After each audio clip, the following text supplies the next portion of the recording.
জানো, আমার যত ননবিহারি বন্ধু আছে না, তারা মনে করে ছট পুজো দুদিনের পর্ব। যেদিন সন্ধ্যাবেলা অর্ঘ্য দেওয়া হয় সেদিন, আর তার পরের দিন সকালে যখন অর্ঘ্য দেওয়া হয়। কিন্তু এই ভিডিওর মাধ্যমে আমি তাদেরকে বলতে চাই, ছট পুজো কিন্তু আসলে 4 দিনের পর্ব। আর আজ হচ্ছে ছট পুজোর প্রথম দিন, যেটাকে আমরা নাহায় খায় বলে থাকি। যারা ছট পুজোতে মানত করে তারা এই দিন লাউ, ভাত আর ডাল, ডাল বলতে কিন্তু শুধুমাত্র অড়হর ডাল বা ছোলার ডাল, এই দুটো ডালের মধ্যে কিন্তু হতে হবে। এই খাবারই খেতে হয় তাদেরকে। আর এই খাবারটা কিন্তু ঘরে সবাই চান করে তারপরই খায়, চান করেই খেতে হবে, এটা কিন্তু মেন, তবেই না নাহায় আর খায় নাম হচ্ছে। আজকের এই দিনে কিন্তু আমকাঠি দিয়ে ব্রাশ করতে হয়, যেমনটা তোমরা ভিডিওর প্রথমেই দেখলে আমি করছিলাম। আর এখানে দেখো মাও আমকাঠি দিয়ে ব্রাশ করে নিচ্ছিল। আজকে আকাশটা দেখো কি সুন্দর, একটা পুজো পুজো ভাব রয়েছে না। এরপর দেখো আমি খেয়ে নিলাম লাউ, যেটা সকালবেলায় ওরা করে নিয়েছিল, বাট আমি ভিডিও করতে পারিনি। তো যাই হোক, যে ভিডিওগুলো আমি করেছিলাম, যেটা তোমরা দেখলে কত রকমের ভাজাভুজি হয়েছিল আমাদের বাড়িতে, তো সেই ভাজাভুজি ভিডিও করেছিলাম। আর আজকে এই ভাজাভুজিগুলো দেখে সত্যি মনে হচ্ছিল ঘরে একটা অকেশন। তারপর আমি চলে গেলাম, আমি, মা আর ভাইয়ের বউ তিনজনে মিলে বাজারে। এই বাজারে আসলে আমার সব থেকে যে জিনিসটা ভালো লাগে সেটা হচ্ছে এই রং বেরঙের চুড়িগুলো দেখতে।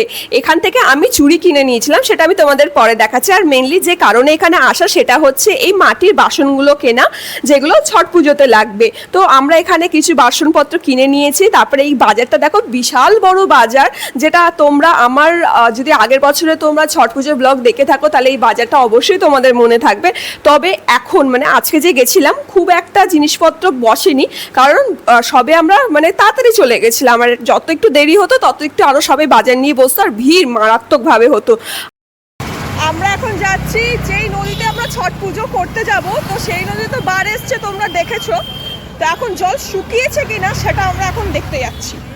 দুঃখের বিষয়, এখনো নদীর জল অল্প অল্প কমেছে, মানে যেইটুকুনি কমেছে ওইটুকুনিতে মনে হয় না ছট পুজো এখানে হবে। তাও এখানে কিছুটা জায়গা তৈরি করা হচ্ছে সরকার থেকে, যাতে কিছু লোক অন্তত হলো এখানে এসে ছট পুজো করতে পারে। তারপর আমরা চলে এসেছিলাম বাড়িতে, গরমে জাস্ট আর পারছিলাম না। তো চলো এবার আমি তোমাদেরকে দেখিয়ে দিই কি কি কিনলাম। প্রথমেই দেখো আমি কিনলাম এই চুড়িটার দাম নিয়েছে 100 টাকা। আর এই টিপের পাতাটা 5 টাকা নিয়েছে। আর এই প্রদীপগুলো, যেগুলো মানে ওই চুবড়ির ওপরে রাখবো, দেখতে বেশ সুন্দর লাগবে। আর এই মাটির বাসনগুলো, বাইরে এত রোদ, উফ বাবা মারাত্মক রোদ, মানে এই রোদের একটা যেন আলাদাই তেজ। মানে এরকম রোদে যদি আমি 10 দিন বেরোই, আমি শেষ। তো আমার ছট পুজোর প্রথম দিন তোমাদের কেমন লাগলো তোমরা অবশ্যই জানিও। আর ভালো লাগলে অবশ্যই একটা লাইক আর শেয়ার করে দিও। আর যারা চ্যানেলে প্রথম রয়েছে তারা সাবস্ক্রাইব করে আমার পাশে থেকো। ছট পুজোর প্রথম দিন নাহায় খায়, অনেক শুভেচ্ছা। জয় ছটি মাইয়া।